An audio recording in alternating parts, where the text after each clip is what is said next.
أنفسنا ومن سيئات أعمالنا من يهدي الله فلا مضل له ومن يضلله فلا هادي له ونشهد أن لا إله إلا الله ونشهد أن محمدا عبده ورسوله أما بعد فأعوذ بالله من الشيطان الرجيم بسم الله الرحمن الرحيم لن ينال الله لحومها ولا دماؤها ولكن يناله التقوى صدق الله العظيم.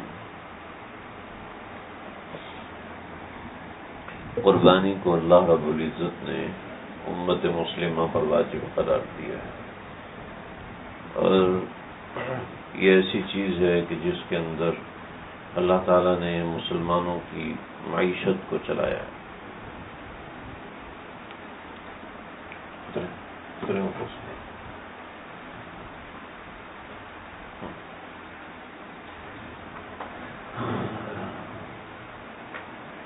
اللہ کے نبی کو بہت پسند تھا قربانی کرنا،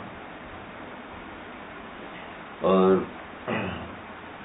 قربانی کی جو تاریخ ہے بہت زبردست. اللہ تعالیٰ نے اپنے بندوں کو آزمایا.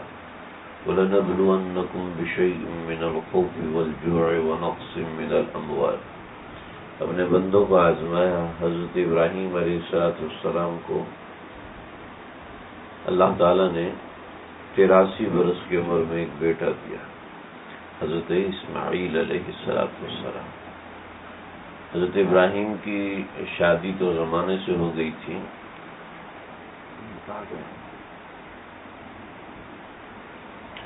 حضرت سارہ علیہ السلام سے، لیکن حضرت سارہ سے کوئی اولاد نہیں تھی. تو حضرت حاجرہ سے جب شادی ہوئی ہے، تو حضرت حاجرہ سے شادی کے بعد حضرت اسماعیل علیہ السلام پیدا ہوئے. اور جب دیکھا کہ کنعان، جسے آج ہم بیت المقدس یا الخلیل کہتے ہیں، کنعان میں حضرت ابراہیم علیہ السلام رہتے تھے، تو اللہ کا حکم آیا کہ حاجرہ کو یہاں سے مکے چھوڑ کے آؤ. چنانچہ بواد غیر ذی زرع عند بیتک المحرم، ایسی وادی، ایسی پہاڑوں کی وادی. وادی کسے کہتے ہیں جانتے ہو؟ کسے کہتے ہیں؟ ہاں، دو پہاڑوں کے درمیان جو علاقہ ہوتا ہے اسے وادی کہتے ہیں. ربنا انی اسکنت کیا ہے من ذریتی بواد غیر ذی زرع عند بیتک المحرم ربنا لیقیموا الصلاة فاجعل افئدة من الناس تہوی الیہم وارزقهم. اے اللہ، میں نے ان کو بڑی بے آباد جگہ پہ آ کے آباد کیا. دو پہاڑ بڑے بڑے، ایک پہاڑ آج بھی موجود ہے، بقیہ پہاڑ کاٹ دیے گئے. جبل قبیس آج بھی موجود ہے، لیکن وہ بھی کافی تراشا گیا ہے. اس کے سامنے کے پہاڑ سارے ختم کر دیے. تو جس جگہ کعبۃ اللہ ہے یہ جگہ وادی تھی. یہاں پر حضرت حاجرہ کو لا کے چھوڑا. حضرت حاجرہ اکیلی ہیں، ان کے ساتھ کچھ چنے تھے، کچھ پانی کی مشق تھی، شیر خوار چھوٹا دودھ پیتا بچہ. حضرت اسماعیل علیہ السلام اور حضرت ابراہیم نے یہاں اتارا اور اونٹ پہ بیٹھے اور واپس. حضرت حاجرہ پریشان ہوئی، دوبارہ حضرت ابراہیم علیہ السلام کے پیچھے چلے. اللہ آپ لوگوں کو لے کے جائے وہاں پر. تو وہاں پر باب السلام سے اگر آپ نکلیں گے بس اڈے کی طرف، تو اس طرف جاتے جاتے وہاں پہ جنت المعلی آتا ہے.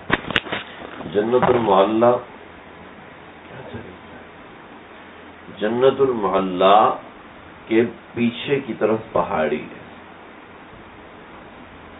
حضرت ابراہیم علیہ السلام اس پہاڑی تک پہنچے تو حضرت حاجرہ نے جا کے پکڑ لیا کہ آپ ہمیں کیوں چھوڑ کے جائیں؟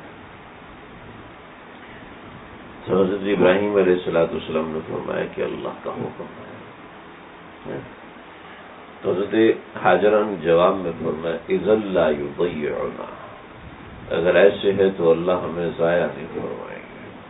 چنانچہ حضرت ابراہیم علیہ السلام چلے گئے دوبارہ کنعان، مصر، بیت المقدس یا آج کے زمانے میں الخلیل کے وہاں چلے گئے، اور حضرت حاجرہ واپس.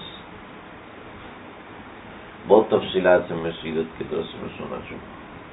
جب حضرت اسماعیل بلوغت کی عمر میں فلما بلغ اشدہ، جب وہ بالغ ہوئے یعنی 14 سال کے ہوئے، تو اب اللہ نے حکم دیا حضرت ابراہیم کو واپس جاؤ. کیسے حکم دیا کہ خواب آیا کہ حضرت اسماعیل علیہ السلام کو ذبح کر رہے ہیں.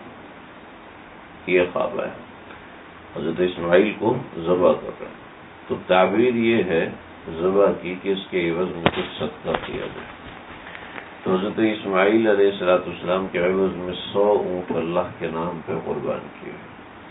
پھر خواب دیکھا، میں نے روایت کہیں پڑھی ہے، مجھے یاد نہیں کہاں پڑھی. پھر خواب وہی دیکھا. جب 2 مرتبے اونٹ ذبح کر چکے تو سمجھ گئے کہ اللہ کی منشا کیا ہے. چنانچہ اٹھے اور شام سے خانہ کعبہ کی طرف سفر شروع کر دیا. سفر شروع کیا اور کعبۃ اللہ پہنچے. اب حضرت اسماعیل علیہ السلام اور حضرت حاجرہ اکیلے ہیں، اور ان کے ساتھ جو قبیلہ بنی جرہم آ کے آباد ہوا تھا، تو انہوں نے گھر وغیرہ بنائے. جہاں آج حتیم ہے نا، اس جگہ حضرت اسماعیل علیہ السلام کا گھر تھا. اسے ہجر اسماعیل بھی کہتے ہیں. حتیم دیکھی ہوئی ہے نا کعبۃ اللہ، تصویروں میں دیکھا ہوگا. تو حتیم جو ہے جہاں پر حضرت اسماعیل کا گھر مبارک ہے، پنیلا کے گھر. تو حضرت ابراہیم علیہ السلام نے حضرت اسماعیل کو یہاں سے لیا، اور وہاں سے ہے 7-8 کلومیٹر دور مینا کی بات یہاں کی طرف آئے. اور یہاں آئے تو اپنے بیٹے حضرت اسماعیل علیہ السلام سے کہا کہ میں نے دیکھا ہے کہ میں تمہیں ذبح کر رہا ہوں. انی اذبحک فانظر ماذا تری، میں نے تمہیں دیکھا کہ میں تمہیں ذبح کر رہا ہوں، اب تم بتاؤ کہ تم کیا کہتے ہو.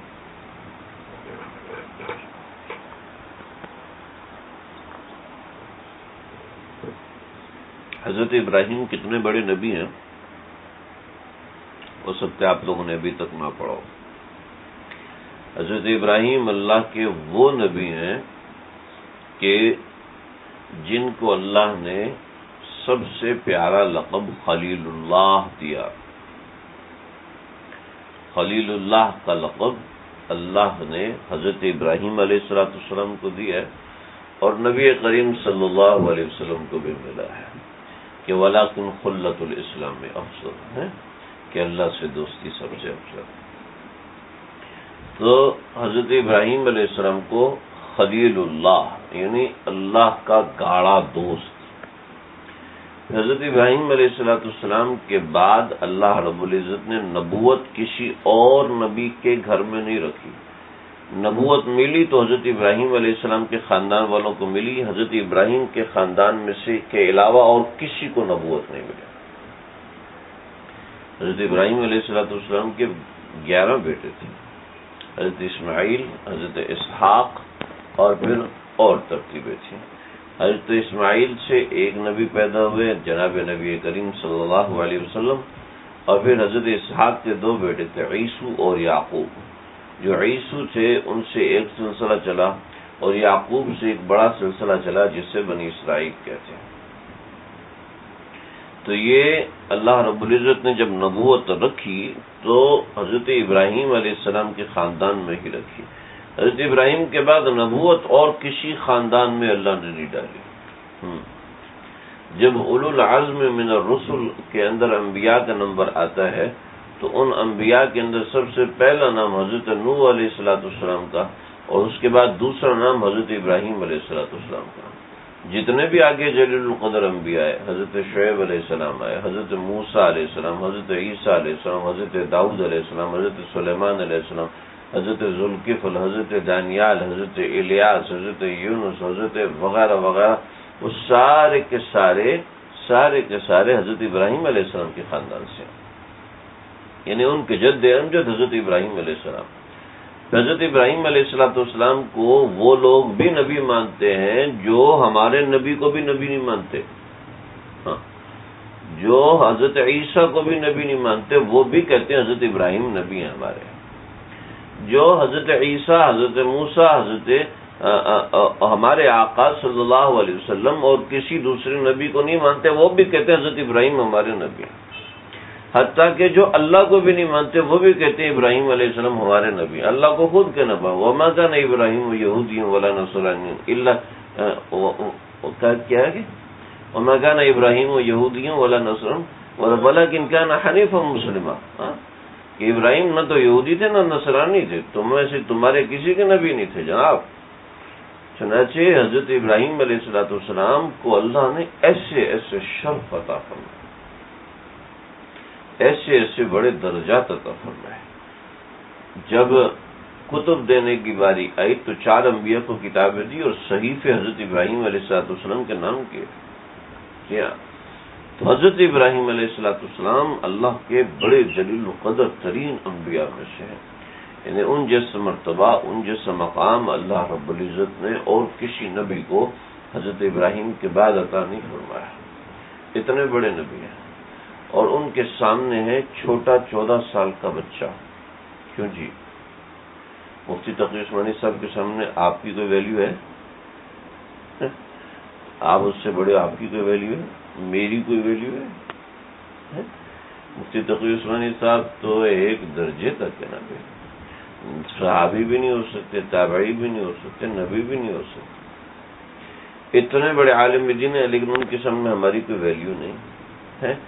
اور دوسری طرف نبی ہے اولو العزم من الرسل، جس کو صحف ابراہیم و موسیٰ، اللہ کے نبی جب 7ویں آسمان پہ تشریف لے کر گئے، ایک اور فضیلت بتاتا ہوں، اللہ رب العزت نے کعبۃ اللہ کی تعمیر ہمارے آقا صلی اللہ علیہ وسلم سے بھی کروائی ہے نا، ٹھیک ہے، آپ کو پتہ ہے نا، نبی صلی اللہ علیہ وسلم نے کعبۃ اللہ کی تعمیر کروائی، اور اسی طریقے سے اور بھی کئی لوگوں نے کعبۃ اللہ کی تعمیر کی، ٹھیک ہے، کفار مکہ نے بھی تعمیر کی، حجاج ابن یوسف نے بھی تعمیر کی، عبداللہ بن زبیر نے بھی تعمیر کی، چلے وہ تو قرآن نازل ہو چکا تھا، اس سے پہلے بھی قصی والوں نے تعمیر کی، اور کئی لوگوں نے تقریباً 11 مرتبہ کعبۃ اللہ کی تعمیر کی۔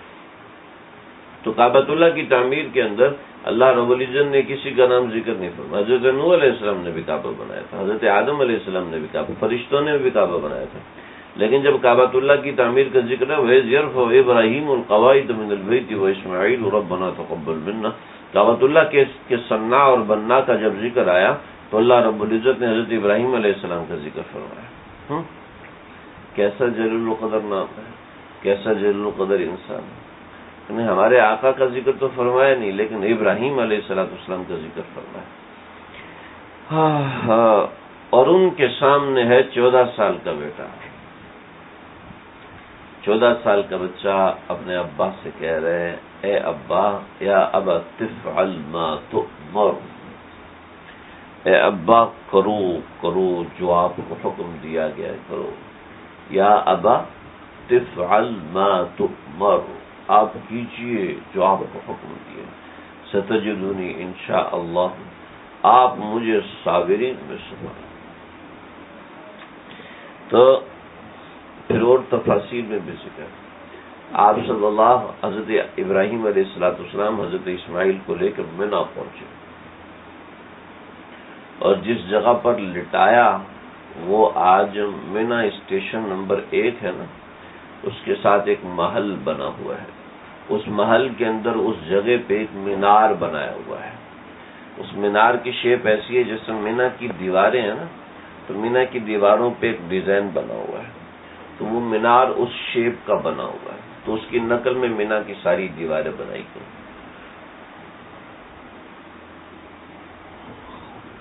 اس جگہ پر حضرت اسماعیل علیہ السلام کو لٹایا، لٹانے کے بعد حضرت اسماعیل علیہ السلام کو چھری تیز کی، حضرت اسماعیل علیہ السلام نے اپنی قمیض اتار دی، کہا کہ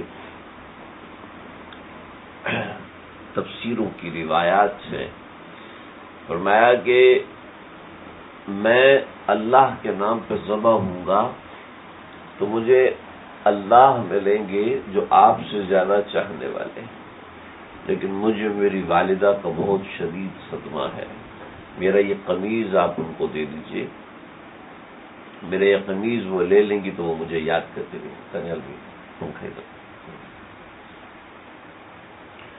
مجھے وہ یاد کرتی رہیں گی میری یہ قمیض دیکھ کر۔ چنانچہ قمیض اتاری اور کہا میرے ہاتھ بھی باندھیے، پاؤں بھی باندھیے، کہیں ایسا نہ ہو کہ جب ذبح ہونے کے بعد میں تڑپوں گا تو میری وجہ سے آپ کو تکلیف ہو جائے۔ ہمارے حضرت یہاں شعر پڑھتے تھے، یہ فیضان نظر تھا یہ مکتب کی کرامت تھی، یہ فیضان نظر تھا یہ مکتب کی کرامت تھی، سکھائے کس نے اسماعیل کو آداب فرزندی۔ بہت بڑا سبق ہے ہماری ماں، بہنوں، بہو بیٹیوں کے لیے کہ اصل تربیت ماں کرتی ہے۔ ماں جب تربیت کرتی ہے اولاد کی تو وہ ابراہیم کو سکھانے والا بن جاتا ہے۔ ابراہیم جیسے نبی کو، جس کا میں نے اتنے فضائل آپ کو سنا ہے، ابراہیم جیسے نبی کو سکھانے والا بن جاتا ہے۔ اور ماں جب غلط تربیت کرتی ہے تو اولاد ڈاکو بنتی ہے، لٹیرا بنتی ہے، اور چور بنتی ہے، اور کیا کچھ بن جاتی ہے کہ وہ ماں باپ کو ہی آنکھیں دکھانے لگتی ہے۔ تو یہ ماں کی تربیت تھی، حضرت حاجرہ کی تربیت تھی۔ تو ہم جیسی ہماری عورتیں ہوتی ہیں، حضرت ابراہیم علیہ السلام 14 برس کے بعد آ رہے ہیں، جو سب سے کم روایت ہے چلے 9 برس کے بعد آ رہے ہیں۔ بعض لوگ کہتے ہیں کہ ہر سال ایک دفعہ چکر لگاتے تھے، لیکن صحیح ہے کہ وہ بڑے زمانے کے بعد آ رہے تھے۔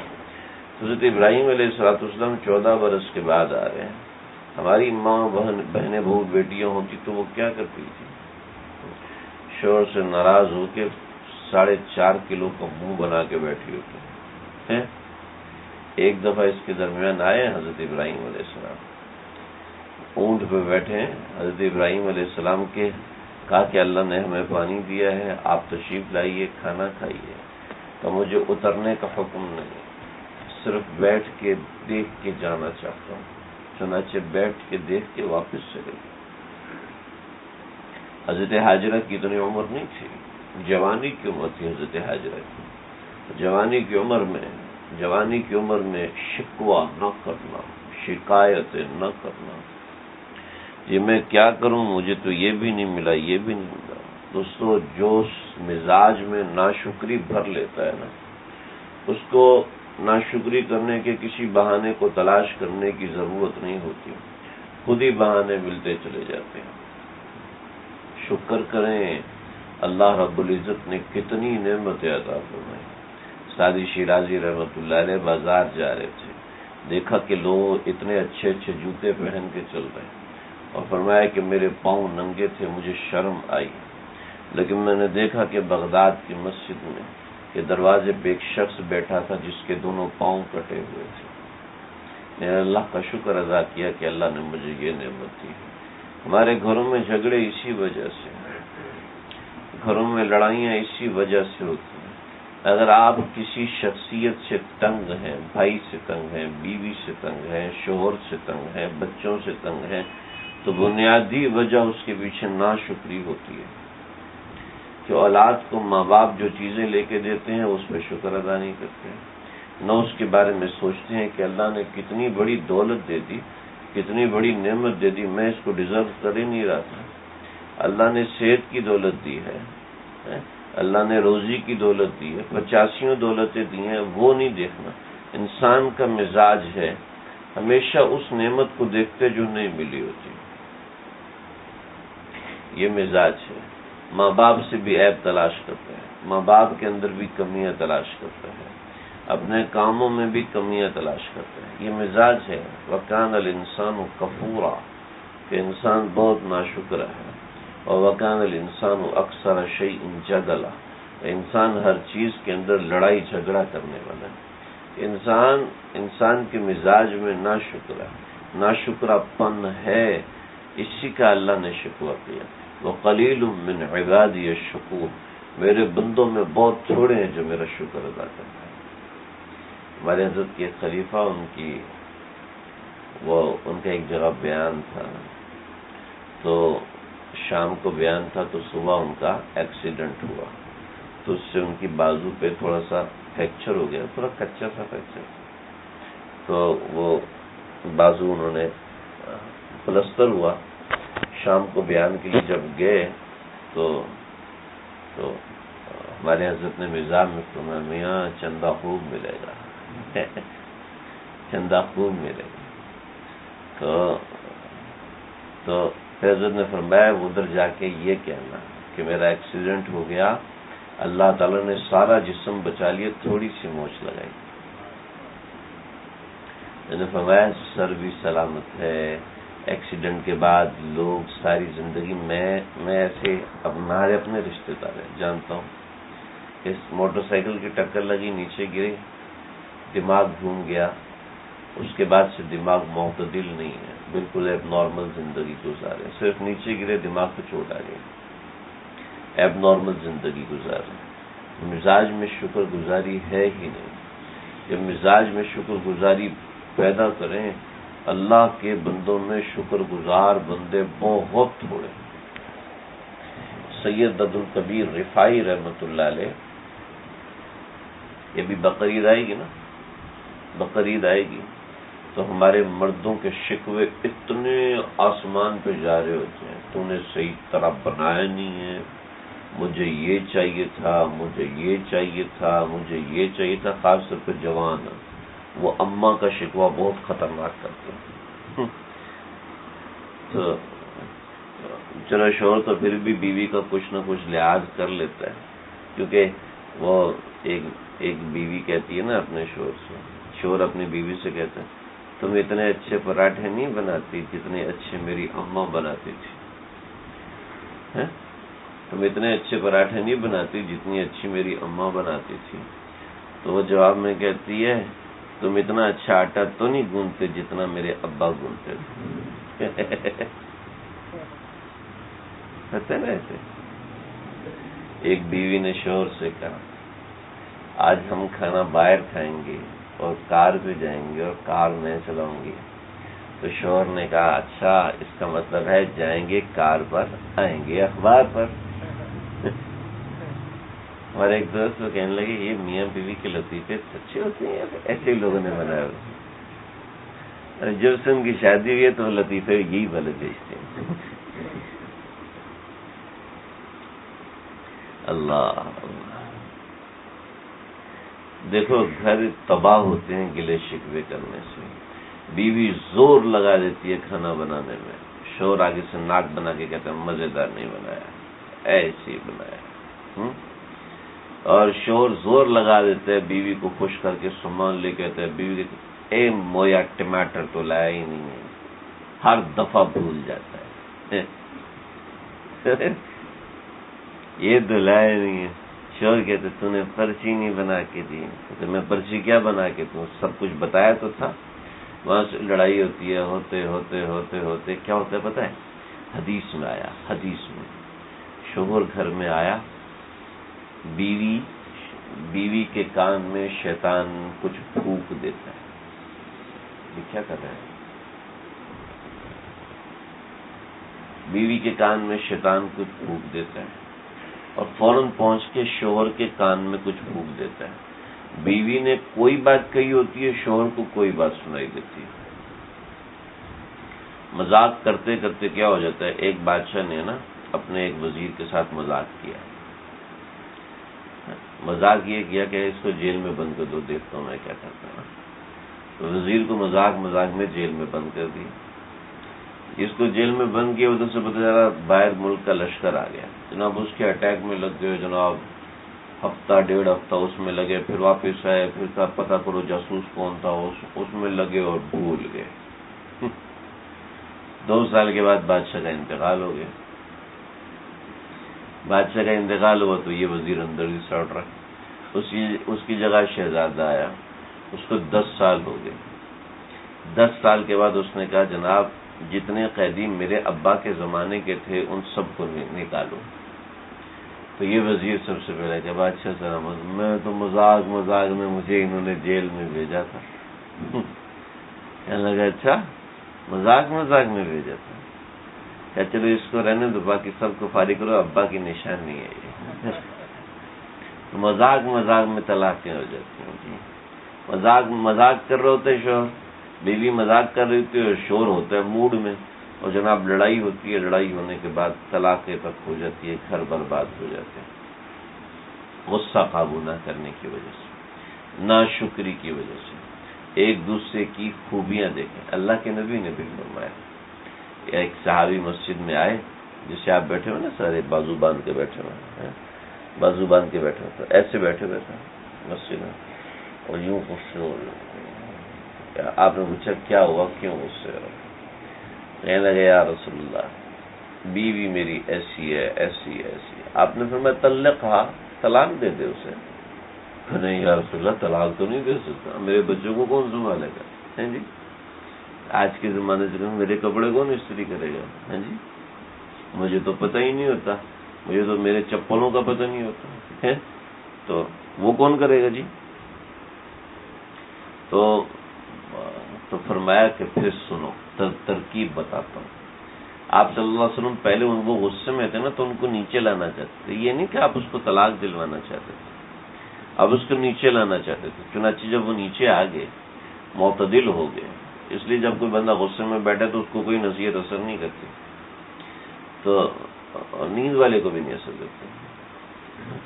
تو غصے میں بیٹھے، جب وہ ٹھنڈے ہوئے تو آپ نے فرمایا دیکھو جب تمہیں ایک دیکھو یہ نصیحت ذہن میں رکھنا اپنے لیے، ٹھیک ہے نا، ایسے نہیں لڑائی میں اس نصیحت کو استعمال کریں۔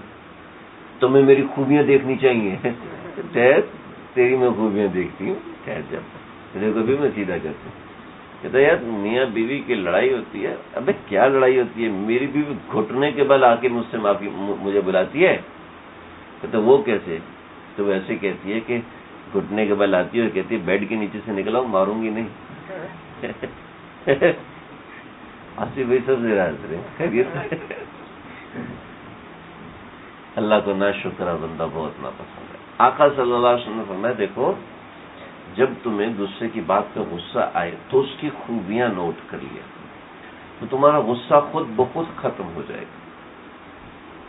ایسے ہی جب اللہ رب العزت کی کسی ناشکری کا جی چاہے تو اللہ کی نعمت کو یاد کر لیا کرے، ٹھیک ہے، جو اللہ نے نعمت دی ہے اس کو یاد کر لے، انشاءاللہ بطور مثال ایسا سے کمتری ہو رہی ہے، میری اتنی کم تنخواہ ہے، اتنی کم تنخواہ ہے، تو اللہ کی اس نعمت کو یاد کر لے کہ جن کی تنخواہ تو ہے 4 لاکھ روپے، لیکن بچہ جو ہے وہ ایک سانس کے 2 لاکھ روپے لیتا ہے، بچہ جو وینٹیلیٹر پہ لگا ہوا ہے، ایک دن کے 2 لاکھ روپے لگ رہے ہیں۔ اللہ نے مجھے اس مصیبت سے بچایا نا، اللہ کی طرح شکر۔ حضرت خضر علیہ السلام نے ایک بچہ اتنا خوبصورت کہ انہ القمر، جیسے چاند ہے، اتنا خوبصورت، اور سارے بچے اس کے گرد کھیل رہے ہیں، پکڑا اور ذبح کر دیا اسے، معصوم بچے کو ذبح کیا۔ پوچھا کہ آپ نے کیوں ذبح کیا؟ کہ یہ جب بڑا ہوتا تو یہ اپنے ماں باپ کو اتنا پیارا ہوتا کہ ماں باپ اس کی وجہ سے کفر میں چلے جاتے۔ اب یہ بچہ چونکہ ماں باپ کو بہت پیارا ہے تو یہ ماں باپ اس کے اوپر صبر کریں گے، صبر کی وجہ سے اللہ ان کو ایک بیٹی دیں گی جو 1000 انبیاء کی ماں ہوگی۔ ہم سمجھتے ہی نہیں ہیں کہ اللہ نے ہمیں اگر تھپڑ لگوایا تو اس کے پیچھے ہمارا فائدہ ہے، اللہ نے اگر ہمیں کسی تکلیف میں رکھا ہے تو اس کے پیچھے یقیناً ہمارا بہت بڑا فائدہ ہے۔ تو قلیل من عبادی الشکور، اللہ کے بندوں میں بہت تھوڑے لوگ ہیں جو اللہ کا شکر ادا کرتے ہیں۔ حضرت حاجرہ کا سبق ہے ہماری عورتوں کے لیے خاص طور پہ کہ بات بات پہ گلہ نہ کیا کریں، بات بات پہ شکوے نہ کیا کریں، بات بات پہ لڑائیاں اور جھگڑے اور یہ چیزیں برپا نہ کیا کریں، بلکہ شکر گزاری والا ماحول، شکر گزاری والا ماحول کہنے لگے گھر کے اندر سکون کا وظیفہ، گھر کے اندر سکون کا وظیفہ ایک بزرگ نے بتایا، گھر میں 100% سکون، چین، تسلی، اطمینان کا وظیفہ کا 3 جملے: شکریہ، جزاک اللہ خیر، غلطی ہوگی معافی چاہتا ہوں، بہت اچھا کیا آپ نے۔ تو یہ 3 جملے ہماری عورتیں، ہمارے مرد یاد رکھ لیں۔ ان میں ایک جملہ ہے شکریہ، جزاک اللہ خیر، ایک ہے غلطی ہوگی معاف فرما دیں، اور ایک ہے سامنے والے کی تائید کر دی جائے۔ وقتی طور پہ تائید ہو جائے گی، وہ بعد میں وہ خود ہی سمجھے گا میں کیسا الو ہوں، پتہ چل جائے گا، خود ہی سمجھ میں آ جائے گا۔ دیکھو کتنا بڑا وظیفہ ہے۔ تو حضرت حاجرہ کے سبق میں بہت بڑی نصیحت۔ اب حضرت ابراہیم آئے ہیں تو کس لیے آئے؟ ملاقات کے لیے، بچے کو ذبح کرنے کے لیے آئے۔ چنانچہ منی میں وہ مقام ہے، منی اسٹیشن ہے، اس کا گریڈ نمبر 1، اسٹیشن نمبر 1، اس کے پاس وہ چھوٹا سا مینار بنا ہوا ہے۔ اتنا بڑا مینار نہیں، چھوٹا سا مینار ہے، اتنا ہے جتنا ایک عام آدمی کا قد ہوتا ہے، 6 فٹ 6.5 فٹ، اتنا سا مینار ہے، اس جگہ پہ بنا ہوا ہے۔ وادی محصر تھوڑی سی پیچھے رہ جاتی ہے، جہاں پہ اصحاب فیل کا قصہ ہوا تھا، یہ دوسری طرف ہے، وادی محصر دوسری طرف ہے۔ تو یہاں حضرت ابراہیم علیہ السلام نے حضرت اسماعیل کو لٹایا اور لٹا کے چھری گلے پہ پھیری ہے، کہا کہ ابا مجھے الٹا لٹانا تاکہ میری آپ کی آنکھیں چار نہ ہو جائیں، اور چھری تیزی سے چلے اور یہ جان جلدی سے نکلے۔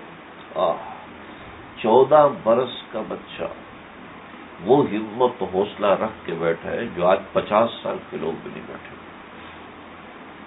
اللہ کی محبت جب دل میں بیٹھتی ہے نا تو گناہ چھوڑنا کیا ہے، انسان جان دینے کو تیار ہوتا ہے۔ یہ کسی صرف سننے سنانے کے لیے نہیں ہے دوستو، نہیں کبھی مت سمجھنا قرآن مجید کے واقعات اللہ نے سننے سنانے کے لیے ہرگز نہیں رکھے۔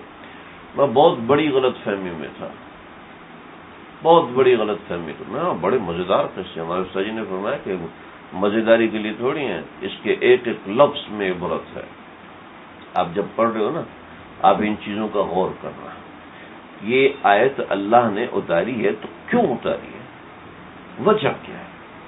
صرف اس وقت ایک تسلی دینا تھا بس؟ ہرگز نہیں جی، ہم اپنے اماں کی نصیحت کو ایک دن کی نصیحت نہیں سمجھتے، اماں کی نصیحت کو سمجھتے ہیں مرتے دم تک کی نصیحت ہے، پلو سے باندھ کے رکھنا، مرتے دم تک کے سال گنے پھر ان کو 365 سے ضرب دیں، ہر دن کی نصیحت کو اماں کی نصیحت سمجھتے ہیں۔ تمہارے ربا کی نصیحت ایسی کوئی نصیحت ہوگی؟ اللہ نے حضرت ابراہیم علیہ السلام کا یہ قصہ اس لیے تھوڑی سنا ہے کہ لوگ کہیں واہ جی واہ کیا جان نثاری بھی حضرت اسماعیل علیہ السلام، وہ تو ہے لیکن اس میں مجھے کیا سکھایا جا رہا ہے، اس میں مجھے کیا بتایا جا رہا ہے کہ اللہ کے نام پر اپنی خواہشات کی ایسے قربانی دو کہ اس کو ایک نظر اٹھا کے بھی نہ دیکھو۔ جیسے اسماعیل کو الٹا لٹایا تھا ایسے اپنی خواہشات کے ہاتھ پاؤں باندھ کے الٹا لٹا دو، اور امر ربی کو دیکھ کے اے ربی میرا تیرا حکم ہے لہٰذا میں اس پہ چھری پھیرتا ہوں، چاہے کتنی تکلیف ہوتی ہے۔ باپ اپنے بیٹے کو تھپڑ مارتا ہے تو 2 دن تک پریشان رہتا ہے میں نے اس کو کیوں مارا، باپ بیٹے کو ڈانٹتا ہے تو پریشان رہتا ہے ہائے میں نے اس کو کیوں ڈانٹ دیا، کہیں زیادہ تو نہیں ڈانٹ دیا۔ جب باپ اپنے بیٹے کی ڈانٹ سے اتنا پریشان ہوتا ہے، ارے جب اس کو چوٹ لگ جاتی ہے نا، چوٹ لگ جاتی ہے تو باپ کے دل میں جو تڑپ ہوتی ہے وہ اولاد نہیں سمجھ سکتی، ناممکن ہے اس کو سمجھانا۔ یہ جو لوگ ہیں جن کی اولادیں نہیں ہیں ان کو سمجھ نہیں آ سکتا کہ ماں باپ کو تڑپ کیسی ہوتی ہے کہ جب اولاد کو رگڑ لگ جاتی ہے، جب اولاد کو چوٹ لگ جاتی ہے تو وہ کتنا حسرت کرتے ہیں کاش ایسا نہ ہوتا، کاش اس کو یہ سوئی نہ چبھتی، ہائے کتنی درد ہوئی ہوگی۔ جاؤ پوچھو ماؤں کے کلیجوں کو کہ جب اولاد کو ٹیکا لگتا ہے، جب اولاد کو الٹی آتی ہے یا پیٹ میں درد ہوتی ہے تو ماں کے دل میں درد ہوتی ہے، اولاد کے تو صرف پیٹ میں درد ہوتی ہے، ماں کے دل میں درد۔ باپ تو پھر بھی کبھی اوڑھ کے سو جاتا ہے، لیکن ماں کے دل میں درد ہوتی ہے، وہ اور نہیں سمجھ سکتا، کوئی دوسرا نہیں سمجھ سکتا۔ اپنی اولاد کو ذبح کر دینا ناممکن العمل یہ چیز ہے بھائی۔ لیکن بتایا کہ اللہ کے نام کے سامنے کچھ بھی قربان کیا جا سکتا ہے۔ ہاں، اللہ نے حضرت اسماعیل کو بچا کے یہ نہیں کہا کہ حضرت اسماعیل کو بچا کے یہ قربانی ہے، بتایا کہ دیکھو تم اپنی خواہشات پہ چھری تو پھیرو، دیکھو ہم تمہیں زندگی کیسے دیتے ہیں۔ فَلَنُحْيِيَنَّهُ حَيَاةً طَيِّبَةً، اوئے آؤ تو صحیح، ذرا ہمارے سامنے لٹاؤ تو صحیح، اپنے آپ کو لٹاؤ ہمارے سامنے، پھر دیکھنا ہمیں تمہیں زندگی کیسے۔ وہ صرف حضرت اسماعیل کو تھوڑی زندگی تھی، ہمیں بھی زندگی ملے گی۔ فَلَنُحْيِيَنَّهُ حَيَاةً طَيِّبَةً، اللہ ایسی زندگی دیں گے، ایسی زندگی دیں گے جو کہ پاکیزگی کا ایک مثال ہوگی، اللہ کے تعلق کی مثال ہوگی، جو اپنی خواہشات کو ایسے فنا کرتا ہے۔ یاد رکھنا یہ قربانی زندگی میں صرف ایک دفعہ دینی نہیں پڑتی، ہر موقع پر ایک لیول آیا، پھر دوسرا لیول آیا، پھر تیسرا لیول آیا، پھر چوتھا لیول آیا، ہر لیول پہ قربانی۔ وَلَنَبْلُوَنَّكُمْ بِشَيْءٍ، نبلو کا کیا ترجمہ ہے؟ ہم تمہیں آزمائیں گے۔ وَلَنَبْلُوَنَّ، ضرور انڈیفینیٹلی ہم تمہیں آزما کے رہیں گے، ہم نہیں چھوڑیں گے تمہیں، آزماتے ہیں اللہ۔ وَلَنَبْلُوَنَّكُمْ بِشَيْءٍ مِّنَ الْخَوْفِ، تھوڑا تھوڑا کر کے آزمائیں گے، لیکن وہ تھوڑا تھوڑا ہمارے لیے بہت بھاری بن جاتا ہے، اللہ آزماتے ہیں۔ حضرت اسماعیل حضرت ابراہیم علیہ السلام نے چھری پھیری ہے تو آسمان کی طرف سر اٹھایا اور کہا اے اللہ تو مجھ سے ناراض ہو گیا تھا، لے آج میں تیرے نام پہ ذبح کرتا ہوں۔ کتابوں میں لکھا ہے کہ وہ چھری نہیں چلی، اللہ نے چھری کو حکم دیا کہ اگر تو چل گئی نا تو میں تجھے جہنم کے اس کونے میں پھینک دوں گا کہ تجھے بڑا شدید عذاب ہوگا۔ چھری نے چلنے سے انکار کر دیا۔ اور آسمانوں کے فرشتے دو موقع پر روئے ہیں، ایک طائف میں جب ہمارے آقا کو پتھر پڑے، اور دوسرا حضرت ابراہیم علیہ السلام جب بے بسی کے عالم میں اپنے بچے کے گلے پہ چھری چلا رہے تھے، آسمانوں کے فرشتے بھی رو پڑے۔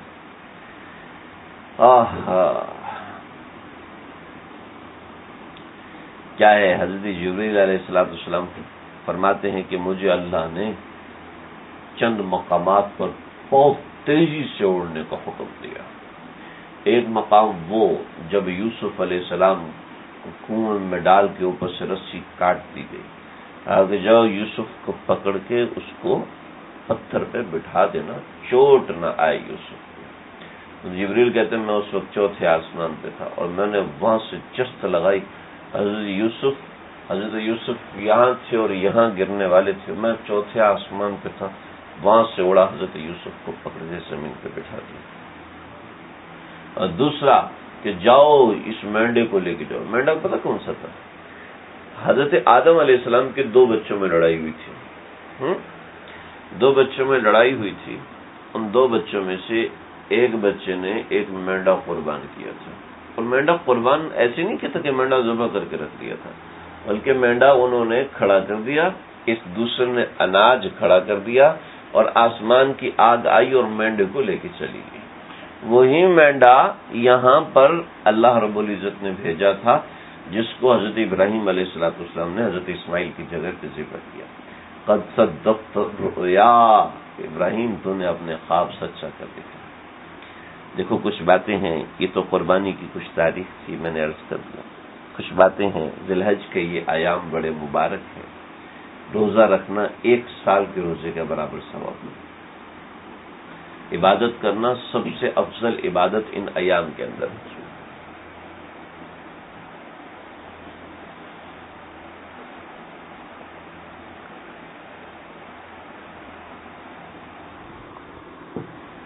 ان ایام کے اندر جو بھی عبادت کی جاتی ہے وہ تمام ایام سے افضل ہوتی ہے۔ صحابہ نے پوچھا جہاد؟ فرمایا ہاں جہاد سے بھی زیادہ افضل ان ایام کی عبادت ہے۔ عرفہ کا روزہ رکھنا اور اس کے بعد قربانی کرنا، یہ چند اعمال میں تفصیل سے بتا چکا ہوں۔ اجمالاً بس یہ ہے کہ یہ 4 اعمال ہیں اس عشرہ کے کہ کچھ نہ کچھ اپنی تھوڑی سی عبادت بڑھائیں۔ پڑھائی کی مصروفیت ہے، نوکری کی مصروفیت ہے، ٹھیک ہے، لیکن کچھ عبادت ان دنوں میں اور ان راتوں کی طرف بڑھائیں۔ اور یاد رکھیں قربانی جس کے اوپر واجب ہے اس پہ تو واجب ہے، جس پہ واجب نہیں ہے کوشش کرے کہ وہ قربانی لازمی کرے، کوشش کرے کہ اپنا حساب بنا کے کسی طریقے سے کچھ نہ کچھ قربانی میں رقم ڈالے اور قربانی کرے، سمجھ رہے ہیں جی۔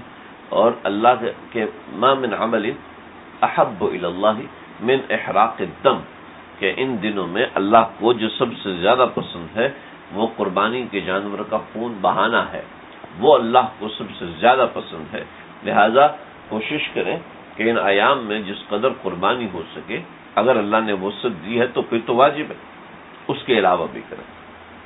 ہمارے اکابرین کا ایک معمول رہا ہے، اور معمول یہ رہا ہے کہ لازماً وہ آقا صلی اللہ علیہ وسلم کی طرف سے جانور قربان کرتے ہیں،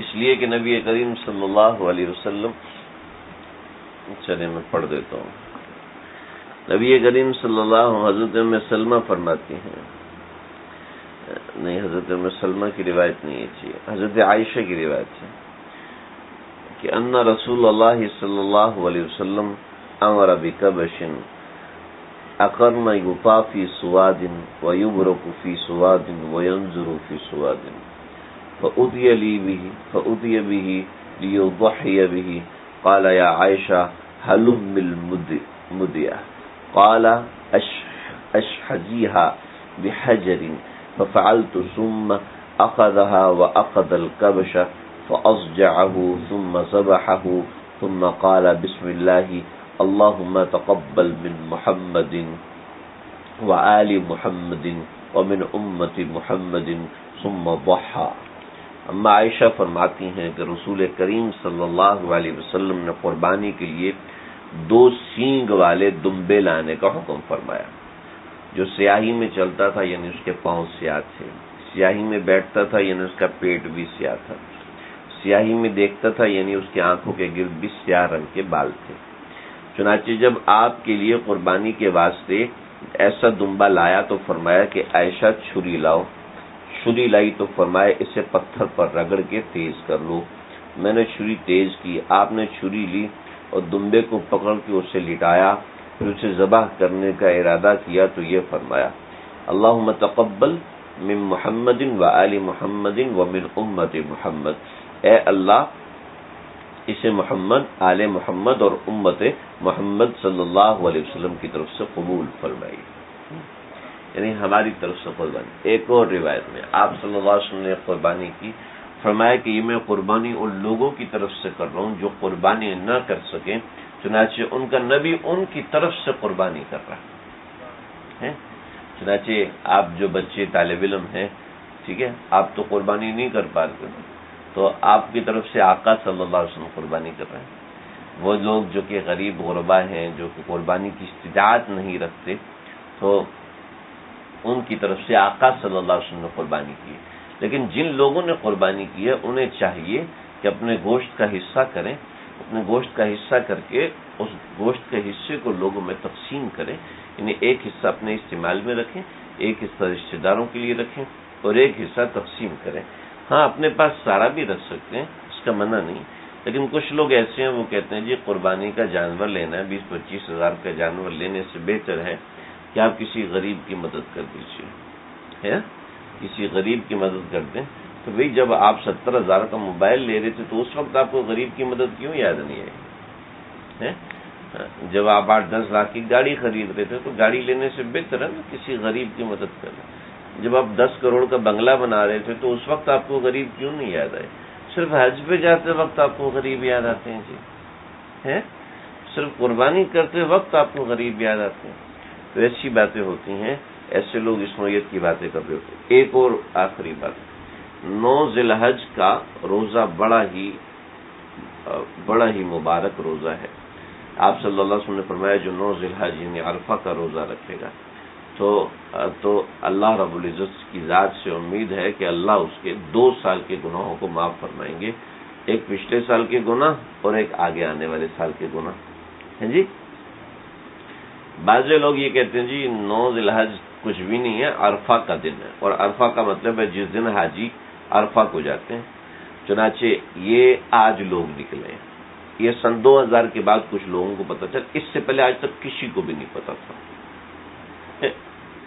سن 2000 کے بعد کچھ لوگ نکلے ہیں جو کہتے ہیں جی وہ عرفہ کے دن ہے، 9 ذی الحج نہیں ہے جی، عرفہ کا دن ہے. لہذا یہ بات بالکل غلط ہے، بالکل غلط جی. چنانچہ پاکستان میں 8 ذی الحج کو وہاں پر 9 ذی الحج ہوتی ہے، تو 8 ذی الحج کو 9 ذی الحج ہوتی ہے تو وہ سمجھتے ہیں جناب یہ عرفہ کا دن ہے تو عرفہ کے دن میں عرفہ کا دن منایا جائے. لہذا بھی عرفہ کا دن 9 ذی الحج ہے. آقا صلی اللہ علیہ وسلم نے عرفہ کا دن 8 ذی الحج کو منایا، 9 ذی الحج کو منایا، 9 ذی الحج کو منایا. تو ہمیں کس دن منانا ہے جی؟ ہمیں 9 ذی الحج کو منانا ہے. جس کی جو تاریخ ہے اس تاریخ کے حساب سے کام کرے گا نا. امریکہ میں تو اس وقت فجر ہو رہی ہے، اب ہم کیا کریں جی؟ ہم فجر پڑھیں یا عشاء پڑھیں؟ کیوں جی؟ عشاء پڑھیں گے جی. کیوں جی؟ امریکہ میں تو فجر ہو رہی ہے. ایسے بیکار بات ہے، بلا وجہ کی بات ہے. تو جو جہاں کا وقت ہے ایک بدیہی قسم کی بات ہے. بدیہی مطلب یہ ہے کہ میں کہوں یہ کیا ہوئی، آپ کو مریض صاحب پاگل ہو گئے، آپ کو اتنا بھی نہیں پتا پنکھا ہے. جیسے ہمارے استاد جی نے پوچھا نا، ہاں بھائی گلاس میں کیا ہے؟ اس نے کہا 7 اپ ہے. کہا ہے غلط ہے، اس میں پانی ہے. کہا غلط آپ بات کر رہے ہیں کہ پانی کے بارے میں سوال ہی نہیں کیا جا سکتا، اس لیے کہ پانی ایک ایسی چیز ہے جس کے بارے میں سب کو پتا ہے.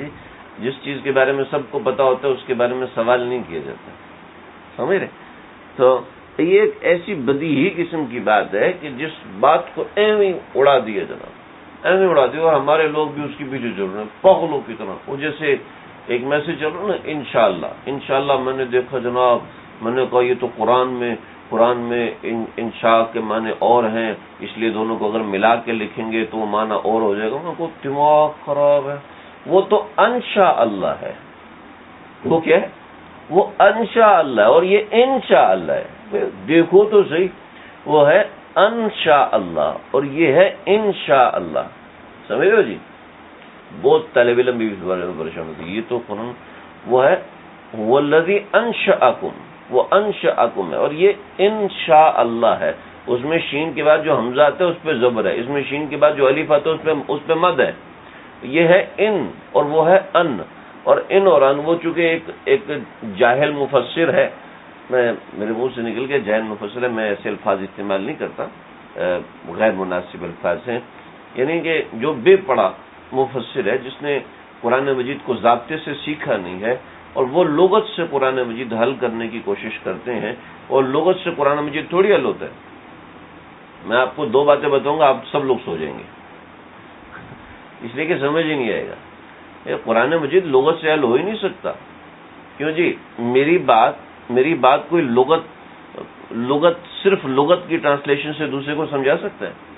کسی بھی زبان کا ترجمہ محض لغت سے نہیں ہوتا. ترجمہ تو مفہوم ذہن میں رکھ کے ہوتا ہے، مفہوم سے ترجمہ ہوتا ہے. میں کہتا پانی پیو، ہاں واٹر ڈرنک کو کرو ترجمہ، تو کہنا پلیز ڈرنک دا واٹر. میں تو پلیز نہیں کیا جی، تھی ہمیں پلیز لاتا. واٹر ڈرنک کو کرو یا ڈرنک سے ترجمہ نہیں ہوتا بھائی، نہیں. اب ایسے ہی یہ لوگ قرآن کو حل کر رہے ہوتے ہیں، نعوذ باللہ من ذالک، اور اسی وجہ سے اتنی واضح غلطیاں کر جاتے ہیں. واضح غلطیاں ہمارے پچھلے حج میں تھے، ایک خاتون آئی کہنے کا خوب ٹوتھ پیسٹ لگاؤ جی، باڈی اسپرے لگاؤ، خوشبو لگانا منع ہے، باڈی اسپرے لگاؤ.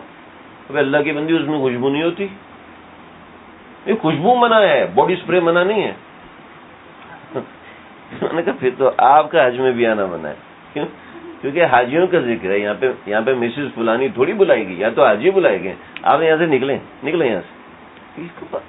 عجیب بے وقوفی کہ ایسی عرفہ کا دن ہے جناب، وہ 8 ذی الحج کو منایا جائے گا. 9 پھر آپ عید بھی 9 ذی الحج کو مناؤ نا بھائی، یوم النحر ہے نا وہاں پہ، تو یہاں پر بھی آپ چونکہ جانور وہاں پہ ذبح کیے جا رہے ہیں تو آپ بھی یوم النحر مناؤ، عید مناؤ. اس وقت میں ہمارے 4 لوگ، میں آپ کو یہ فرضی قصہ نے اپنی آنکھوں سے دیکھا قصہ بتا رہا ہوں، 4 لوگ مجھ سے مناظرہ کرنے آئے مسجد حفصہ میں. تو میں نے ان کو بٹھایا، میں نے ان کو بوتلیں پہلے تو ایک دوسرے کو دیکھیں گے پینا جائز ہے، تو ایک نے کہا ہاں جائز ہے، پی سکتے ہیں، بوتل ہے نا، اس میں کوئی دوسری چیز تو ملائی ہوئی نہیں ہمارے سامنے تو ٹھیک ہے. میں نے کہا مفتی صاحب نے جواب دے دیا ماشاءاللہ، تو انہوں نے پی لی ماشاءاللہ. میں نے کہا شکر الحمدللہ. انہوں نے کہا جی بخاری میں یہ مسئلے لکھے ہوئے ہیں. میں نے کہا حضرت بخاری تو بہت بڑی کتاب ہے ماشاءاللہ، آپ تحقیق والے لوگ ہیں، آپ مجھے تو قرآن مجید کی 2 صفحات روانی سے پڑھ کے سنا دیں. یہ پہلے مجھے پتا تھا کہ حافظ نہیں ہے، کہ کوئی حافظ اس قسم کی الٹی حرکت تو کر ہی نہیں سکتا. میں نے یقین کیجئے وہ 2 صفحات ان 4 میں سے کوئی ایک بھی نہیں پڑھ سکا. کہتے آپ نے ہمیں موضوع سے ہٹا دیا. میں نے کہا میں موضوع پہ آؤں گا قرآن کے رستے سے ہوں، قرآن تو آپ کو آتا نہیں، بخاری کی آپ روایتیں مجھے سنا دیں. کہتے اللہ کے نبی نہیں ہے. میں نے کہا اللہ کے نبی اردو بولتے تھے؟ اللہ کے نبی اردو بولتے تھے؟ آپ تو اردو میں سنا رہے ہو، میں کیسے کہوں آپ صحیح ترجمہ کرو؟ ترجمے میں تو آپ علامہ وحید الزمان کی تقلید کر رہے ہیں، اور وہ علامہ وحید الزمان جو کہ قادیانی ہو کے مرا تھا ہے، ہمیں تو نہیں پتا. میں نے کہا آپ کو نہیں پتا تو آپ کو پھر میری تقلید کرنی چاہیے. تو خیر انہیں 4 بھائیوں نے مل کر، 4 بھائی نہیں تھے، دوست تھے، 4 بھائیوں نے مل کر یہ کوثر ٹاؤن کے اندر اپنے گھر کی چھت پر عید کی نماز 9 ذی الحج کو پڑھی، اپنا جانور ذبح کیا اور سارے محلے نے لینے سے انکار کر دیا. اس کے بعد تھوڑا سا ان کا دماغ صحیح ہوا. تو ایسے لوگ آج کل بہت فتنہ پھیلا رہے ہیں. میں یہ باتیں نہیں کرتا ہوں، بالکل نہیں کرتا ہوں، لیکن مجھے کرنا پڑ رہی ہے کہ لوگ بہت زیادہ پریشان ہوتے ہیں. ہمارے محلے کے اندر کئی لوگوں نے مجھے کہا بھائی اس بارے میں کچھ بتاؤ، تو اس لیے میں ضرورت سمجھتے ہوئے کچھ بتا رہا ہوں. تو عرفہ کا دن 9 ذی الحج کا ہے جی، لہٰذا 9 ذی الحج کا روزہ بہت فضیلت فوقیت والا ہے، اس کی طرف تھوڑا اہتمام کریں. اللہ سے مجھے آپ کو ہم سب کو سمجھنے کی عمل کرنے کی توفیق عطا فرمائے. وآخر دعوانا الحمدللہ. ربنا تقبل منا انك انت السميع العليم وتب علينا انك انت التواب الرحيم. افرغ علينا صبرا وثبت اقدامنا وانصرنا على القوم الكافرين. اے اللہ مجھے ہم سب کو معاف فرما دیجیے، قلب سلیم، عقل سلیم، فہم سلیم عطا فرمائیے. دونوں جہانوں کے پروردگار، دونوں جہانوں کی خوشی عطا فرما دیجیے. اے اللہ ہر غم سے بچائیے، ہر تکلیف سے بچائیے. جو لوگ پریشانی میں ہیں، تکلیف میں ہیں، اے اللہ ان کی پریشانی کو، تکلیف کو دور فرما دیجیے. اے اللہ اپنی رحمت کو ہماری طرف متوجہ فرما دیجیے. اے اللہ ہمارے ملک میں جو پریشانیاں ہیں، بجلی کے مسئلے ہیں، گیس کے مسئلے ہیں، مہنگائی کے مسائل ہیں، اے اللہ جو انڈیا مشکلات کھڑی کر رہا ہے، اے اللہ ان سب سے حفاظت فرمائیے. ہماری افواج کو ان کے مقابلے میں جما دیجیے، ڈٹا دیجیے. اے اللہ ان لوگوں کی ہمتوں کو پست فرما دیجیے، لوگوں کی ہمتوں کو توڑ دیجیے، مسلمانوں کو متحد بنا دیجیے، مسلمانوں کو یکجا کر دیجیے. اے اللہ جو لوگ بیمار ہیں گھروں میں، ہسپتالوں میں، سب کو شفا کلی، شفا کاملہ عاجلہ مستمرہ عطا فرمائے. اے اللہ بہت سے لوگوں نے دعاؤں کا کہا ہے، اے اللہ سب کے جملہ مقاصد حسنہ پورے فرمائے. ہمارے فاروق بھائی کے اہلیہ کو، ہمارے نعمان بھائی کے بیٹے عبداللہ حسن، ان کی والد کو صحت کلی عطا فرمائیے. ہمارے ڈاکٹر خالد پریشان ہے، اے اللہ پریشانی دور فرمائیے. ہمارے خالد محسن بھائی اللہ تکلیف میں ہے، اے اللہ روزی کے مسائل ہیں، اللہ غیب سے مدد فرمائیے. ہمارے آصف بھائی کو مرینا صالح اولاد کی ضرورت سے مدد کیجیے. اور بھی بہت سے لوگوں نے دعاؤں کو کہا ہے، اے اللہ جو حج پہ ہیں ان کو حج مبرور نصیب فرمائیے. ان کی دعاؤں میں ہمارا حصہ داخل فرما دیجیے. اللهم ربنا تقبل منا انك انت السميع العليم وتب علينا انك انت التواب الرحيم. وصلى الله تعالى على خير خلقه محمد. یہ اگلے ہفتے تو عید ہوگی انشاءاللہ، تو عید پر تو ظاہر بات ہے بیان نہیں ہوگا، تو انشاءاللہ اس سے اگلے ہفتے تو کوشش کریں کہ وقت پہ آ جائیں، نماز کے فوراً بعد آ جائیں. تو ایک تھوڑا سا دل بڑھ جاتا ہے. اگر آنا ہے تو، نہیں آنا اس پہ مجبوری ہے تو وہ الگ بات ہے. آنا ہے تو تھوڑا جلدی آ جائے، اس بندے کا دل بڑا ہو جاتا ہے کہ بندہ کھل کے اچھے طریقے سے بات کر سکے. السلام علیکم ورحمۃ اللہ.